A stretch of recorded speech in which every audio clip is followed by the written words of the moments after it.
Welcome to Coach's Corner with Coach Eric Struthers. Welcome to Coach's Corner with head basketball coach Eric Struthers. I'm Katina Rankin. This show will offer insight from the head basketball coach himself and take Tougaloo fans behind the scenes of Tougaloo Basketball. With that being said, let's begin, or should I say, let's strut. Hey, Coach. How you doing? I'm good. How are you? I'm doing just fine. Let's talk about this historic year. Tell me all the wins that you got and the records that you broke. Well, we had a 32-2 record, which was historical. With the wins, we went to the Elite Eight. We finished 14-0 in conference play, and if you add the 3 wins in the tournament, so it'd be 17-0 in conference play. And then I talk about the Elite Eight, 32 wins, 17-0, and first team to ever go 32-2 at Tougaloo. How do you feel about that being a first-time head coach? I feel really good. I mean, now I don't have room to go up, but I have a lot of room to fall off. So we preparing to have another great season. We lose some great players, but I feel really good about the season. I'm real happy about our play, about our coaching staff, and about just being at Tougaloo. Do you have a favorite moment from the season? My favorite moment from the season was probably when we won the championship, the tournament championship.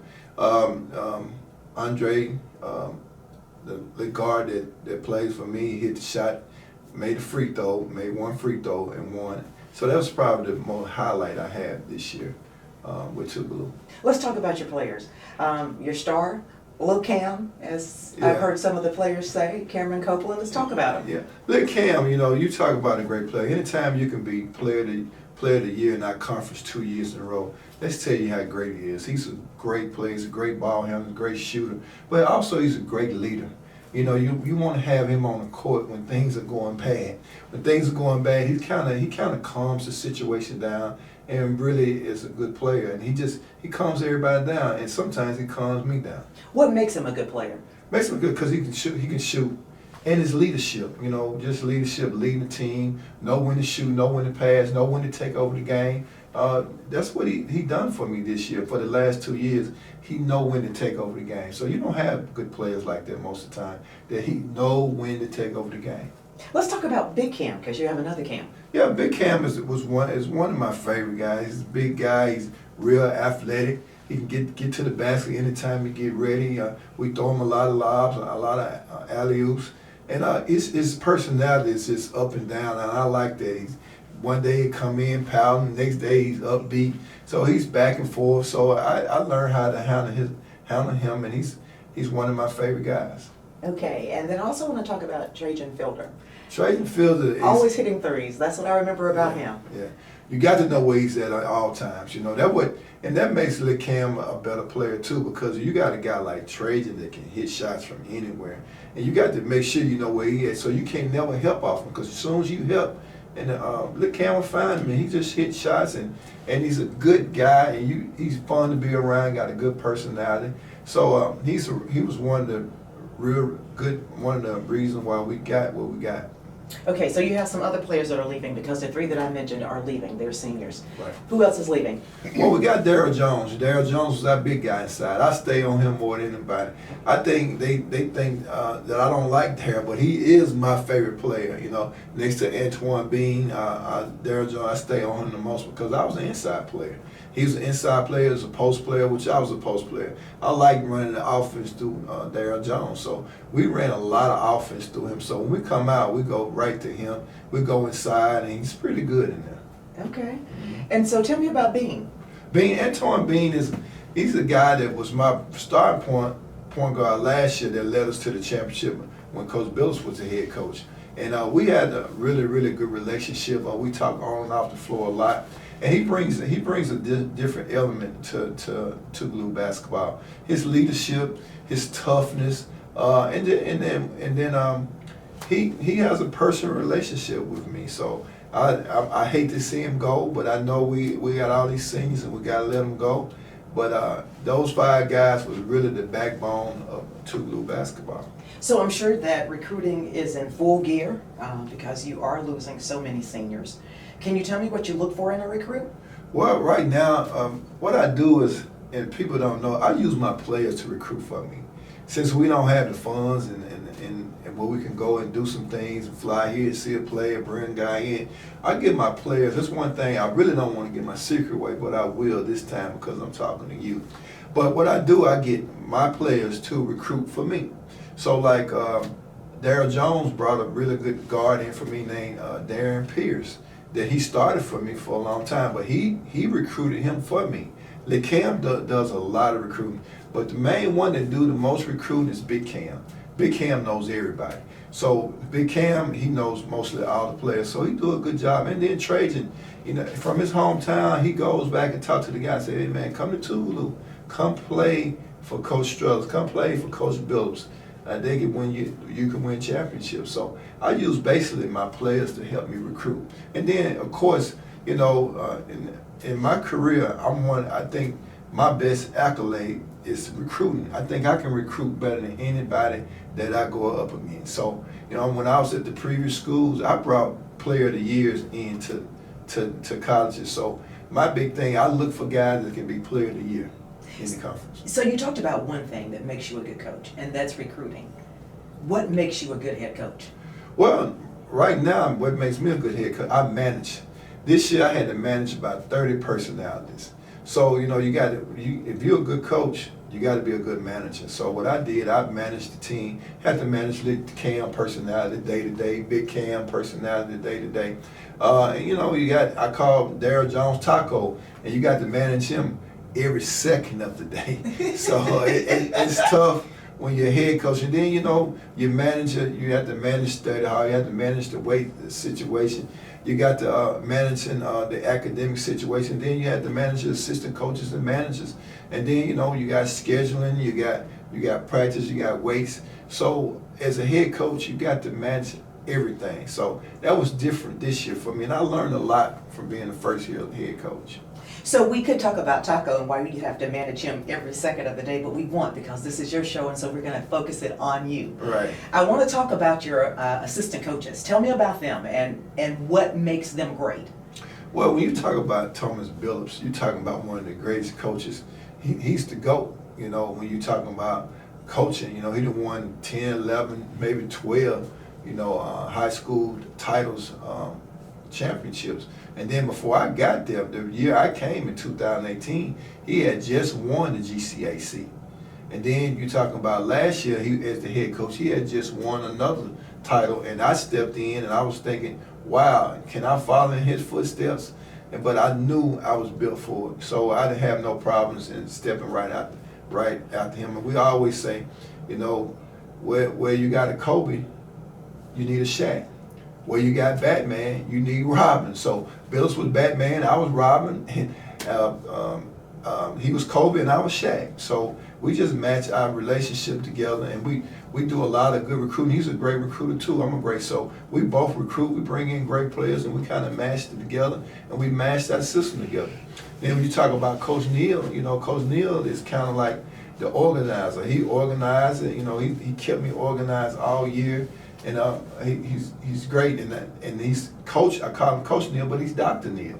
So he brings a lot to our program, organized, getting us going, and preparing things for us to go on trips, and even going into practicing. Then you got Coach Stevenson, that he's good with the players. You know, they come to him, they ask him for things. Say, Coach Strut too hard on me over here, and he'll come back and tell me, well, I'm a little too hard on him, maybe I'm too soft on this player.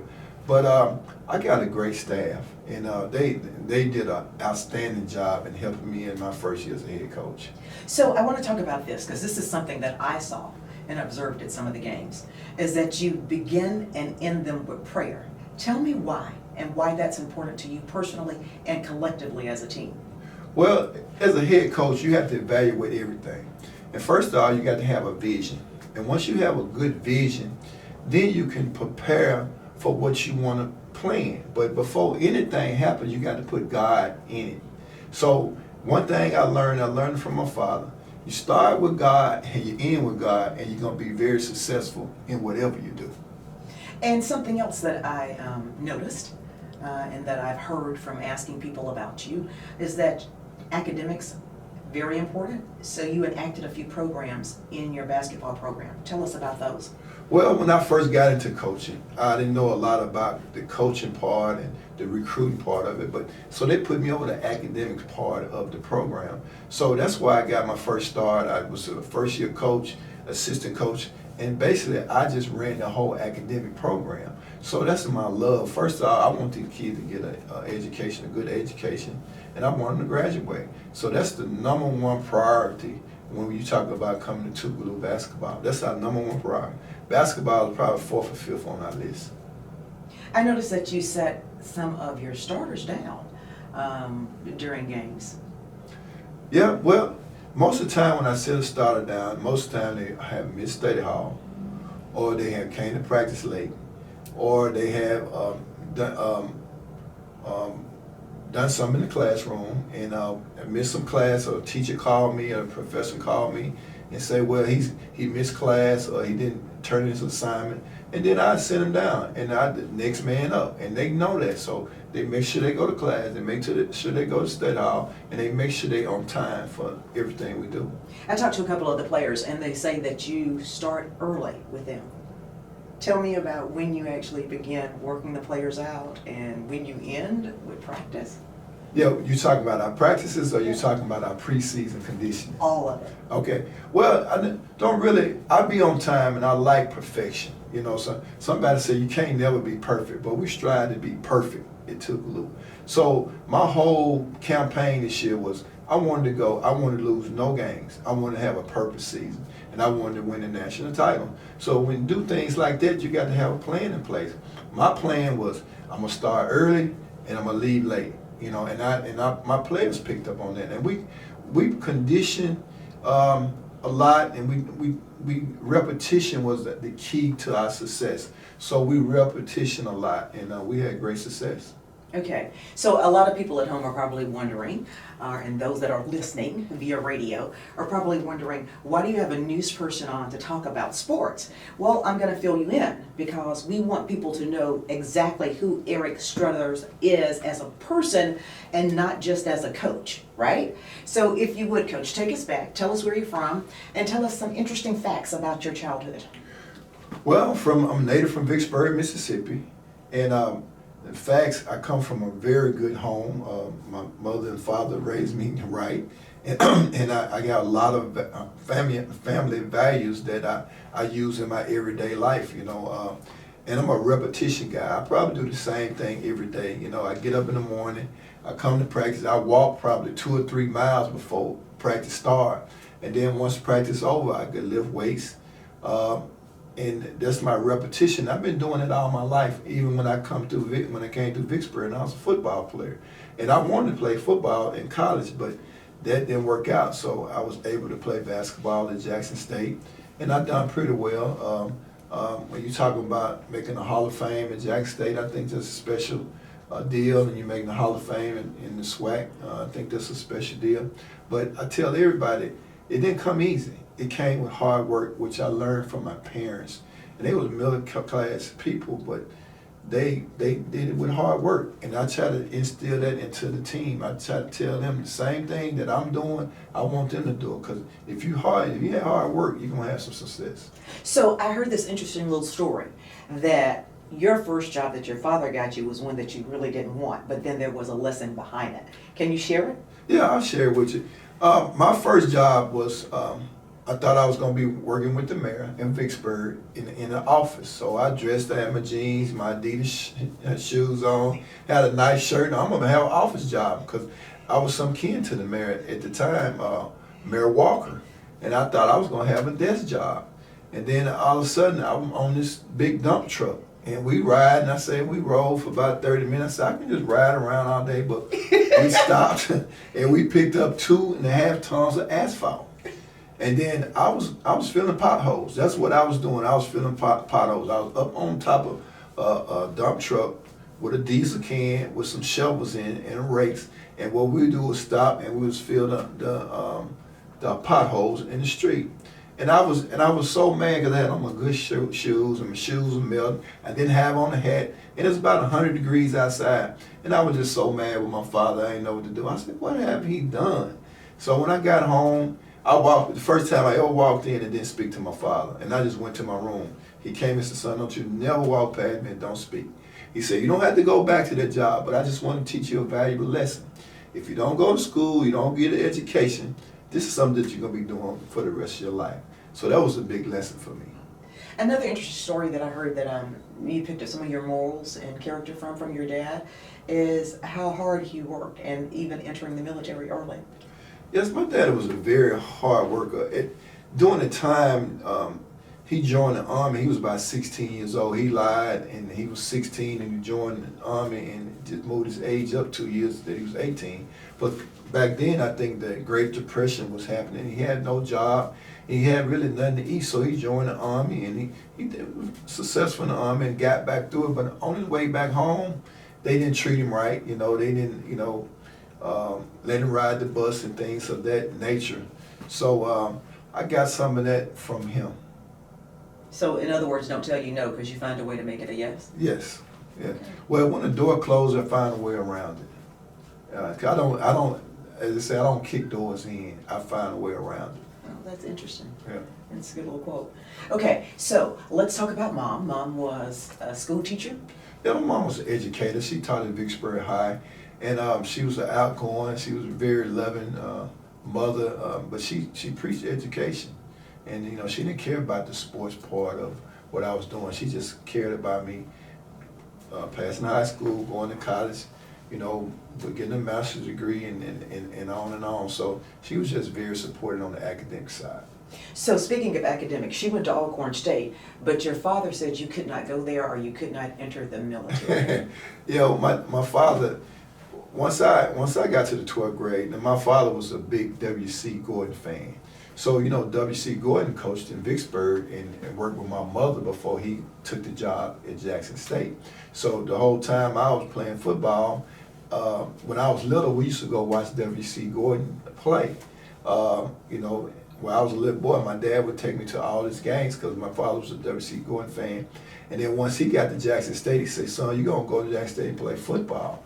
And, I worked at Alcorn. I worked in the summer program down at Alcorn with Dr. Powell, Dr. Russell. So that was what I did. I worked in the upper bound program down at Alcorn. So I thought I was going to Alcorn, but my daddy said, no, you're going to Jackson State. So once I got to Jackson State, I found my way. Yeah, but that's an interesting story because you grew. You had like this really big growth spurt, and then you ended up playing basketball from a bet, I believe it was? Yeah. All right, dare? Yeah, so this is what happened. Once I got to Jackson State, I had a couple of friends. I had really good friends, Harold Gibbons and Michael Brown, and that was my roommates, and they bet me, and Tony Parker was one of my roommates. So they bet me that I couldn't make the team, but I grew from my 11th grade year, I was 5'8". So my senior in high school, I was 6 feet. But on my way to college, I went from 6 feet to 6'7". So all my friends were 5'10", 5'9", and now I'm 6'7", 6'8". So they dared me, they bet me that I couldn't make the basketball team. And I went out, and the rest is history. And you really just played a few games of basketball when you were in high school. Tell me about that. Yeah, high school was all football. I played football from the 9th grade to the 12th grade. And then my senior year, once I got to 6 feet, the principal at the school, which was Principal Dent, he asked me to come on out and play a little basketball. And I went out a couple games, got hurt, got hit in my eye. I said, well, I never got hurt in football, but as soon as I played basketball, I got hurt. So I just stopped playing basketball, and I just focused on my grades, and then I just went to Jackson State, and then I ended up walking on to Jackson State. We're going to talk more about that in a moment, but a little birdie told me that you used to play baseball. Yeah, well, I played baseball in my early years, like 5th through 7th grade. I was a really, really good baseball player. I think I was better in baseball than I was football, and my worst sport was basketball. So I just took on basketball and made basketball work for me. But I was a really good baseball player. Why didn't you pursue it? Just a bore. I thought baseball was very boring. When I wasn't pitching, if I wasn't pitching, I was probably playing out center field or I was probably playing left field, and that was boring out there. So it was boring to me. So I just stopped playing baseball. My father was a really loved baseball. He played in the triple something in baseball. He was the first baseman. So I really wanted to play first baseman and play baseball for a little while until I figured out baseball was really boring. So even though this is your show, you are trying to be humble, because I'm going to take you back, and you said you were pretty good when you walked on to that team at Jackson State. You actually became MVP your junior and senior year, correct? Yeah. Tell me about the records that you broke there and that historic moment for the team. Well, actually, when I played at Jackson State, I was a walk-on, and there was some pretty good players on the team. You talking about? I came up at a time when Coach Stockman had just took over for Coach Prince. So I played 2 years for Coach Prince, and then I played 2 years for Coach Stockman, and doing so, I got better and better every year. So I just took on. I watched guys how they play, and then I just played my way. I got bigger, I got strong, I got in the weight room, and so I was able to dominate my position at Jackson State as the forward. But I had some really good players that was around me that made me really good. And you're talking about my teammate Robert Carter. He was during that time he was 6'9", about 270. So he was the big center, and he had long arms, and he probably was in the top 20 in blocking shots. So he was big, so they had problems guarding him, and then that made the way for me. Then you had Lindsey Hunter, then you had Craig Charles on the other end that could really shoot, and then you had John Taylor that was a really good point guard. Now his son Wes Taylor plays for me right now. So during that time, they made me really good. So I say I was a decent player, but the players that was around me made me really good player. All right, any of those teammates in the Hall of Fame? Not yet. well, Lindsey Hunter is in the Hall of Fame. I'm sorry, Lindsey Hunter is in the Hall of Fame. So that's the reason why I say it's your show and you're being humble. Yeah, well, Lindsey Hunter is in the Hall of Fame. So they made me pretty good. Okay. All right. So let's talk about Coach Billups a little more, because a lot of people don't know that Coach Billups actually coached you in football, not basketball, but football. Right. And now you two are together as basketball coaches. How ironic is that? From the gridiron to the court. All right. Well, a lot of people don't know Coach Billups when he was, you think he mean in fights now, when he was younger in his 20s, man. Coach Billups could walk in the gym, and everybody would sit down and be still. All he had to do was walk in, and everybody just sat down and was just still. So he coached the junior high team, and Coach Billups had the junior high team, and a couple of my friends played, David Anderson, a couple more guys. They was really good basketball players. But his team in junior high, they was 48-0. They was 48-0. They lost one game, and Coach Billups, back then you could put the powder on people, right? Man, he had them guys smoking. For one loss, I said, no, I can't play basketball for him, but I ended up playing football for him, and he was my position coach at Vicksburg High School. And then we just stayed in contact the whole time. When I played at Jackson State, I talked to him. When I played there, I talked to him all the time. He kept on encouraging me, told me what to do, how to do it, taught me to get big and strong. And then once I started coaching at Jackson State, he had moved to Lanier and was doing great things there. And I would call him, and he would call me. We would change different things that we should do to make players better. And I would bring my players over to his gym, and we would play them. And so Lanier players used to beat us sometimes at Jackson State. That's how good at high school players he had. So as I trickulated through my career, we always stayed in contact. So when Valley said that they want me anymore, he called me right away and said, you should have been with me in the first place. So we talked about building a program, building a dynasty at Tougaloo, and that's what we talked about before. Well, before he hired me, and he said once he gets to a certain stage, he was gonna stop and let me take over. And he said, "Well, you all right?" I said, "Yeah, coach, I'm okay with that because I wanted to be a head coach anyway." So coach said, they say when we win it again, I'm gonna stop and turn it over to you, and we're gonna go from there. And I'm gonna be your assistant coach, and I'm gonna help you. So actually, I did my research. I did my research. So Okay. I talked to Coach Billups, right? Okay. And so I asked Coach Billups, what makes Eric Struthers a good coach? And how can he come in his first year as a head coach and break all these records? One guess at his response. Hard work. He said he's just like me. Yeah. Are you just like Coach Billups? We are alike in a lot of ways. But we don't have the same coaching style, but we are alike in a lot of ways. We work really hard. You talking about recruiting, Pat? You talking about recruiting? I listened to him on the phone, and he sounded like me talking to a recruit. Or he get a recruit in the gym. We kind of work hard. We just like each other, but we just got different styles of getting the point across. What do you want people to take away from the show as they watch? I just want them to learn about me, to learn about my coaching style. I want them to learn about Tougaloo and the players that we bring into Tougaloo. And like I say, to go 32-2, you got to be doing something special, and you got to bringing special kids in, and then the fans, the Tougaloo Nation, man, came out and supported our team. That's what made us a great team this year. So, is the same thing that made you a Hall of Famer the same thing that makes you a great head coach? Same thing. I always say, one thing about me, I'm a repetition guy. I do the same thing almost every day. I wake up, I'm gonna do the same thing. I'm gonna wake up, I'm gonna go to the bathroom, I'm gonna get ready, I'm gonna go to work, I'm gonna check my email, then I'm either lift weights or I'm gonna either get on the treadmill.